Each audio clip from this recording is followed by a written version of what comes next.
Among Magic players, there is a word that causes such controversy that some won't even admit that they commit the act it refers to: netdecking. Let's face it, we all do it.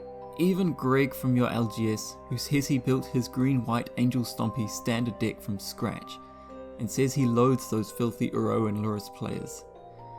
But I'm here to tell you that netdecking is a core skill of Magic. In fact, I believe that a lot of players could learn to netdeck better, and it will massively improve their game.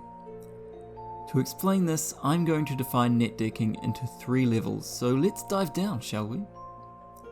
Level 1. Let's take the first list I find that won the latest tournament. We are all guilty of this basic level of copy-paste. It's easy to fall into the trap. Maybe you've hit a big loss streak and want to find something quick to get back that lost rank. Maybe you're trying out a new format or are returning after a break and don't know much about the meta. You go to your favourite metagame website, find the deck at the top of the list. It's the most popular after all, so it must be the best. Just a couple of clicks and you've got it imported to Arena.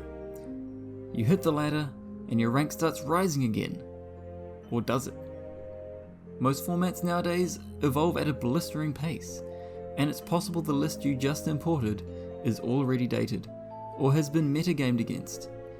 A list may need to be varied day by day as the meta shifts, not to mention some questionable inclusions some lists may contain. Just as often as you will find success by copying winning lists, you can just as easily be burned.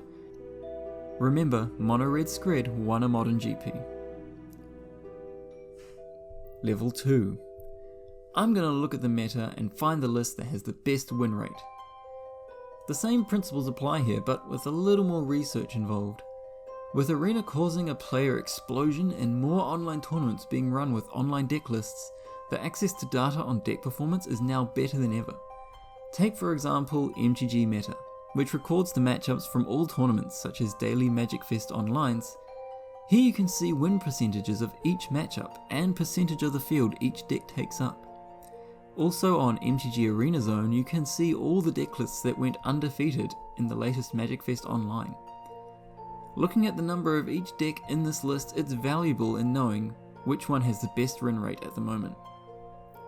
Sometimes the sample sizes are a bit small, so looking at a few different tournaments can help. One of the most important things to remember is that you don't actually have to pick the most winning deck in these lists. Rather, this method can help you figure out what you need to target when building your deck. This brings us to the next level of netdecking. I'm going to find an archetype I'm interested in and compare multiple deck lists from the last few days or weeks and piece together the best version of that deck.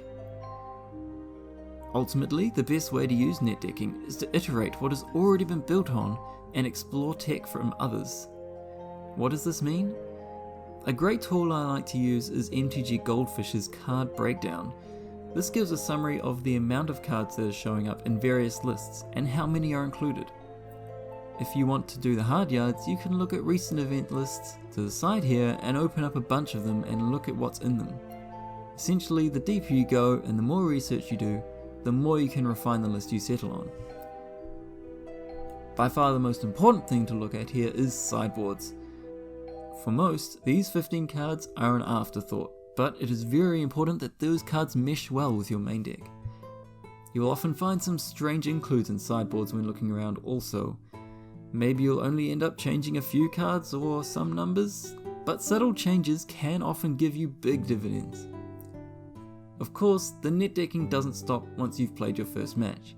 Keep iterating and change things up to get the best feeling list. So, as with everything, there is no black and white. Netdecking is an important tool. Use it in conjunction with your own experience to shape your deck. Maybe eventually you'll start to move ahead of the curve instead of riding its wake. If you can learn to balance direct copy-paste with a little tweaking of numbers, after a little digging, the performance of the lists you take to the ladder can see a marked improvement. So I guess in the end the lesson is, don't be a filthy netdecker, be a clever netdecker. Did you learn something from this? Was I rambling too much? Let me know below so I can make the next video better than ever. Catch you next time.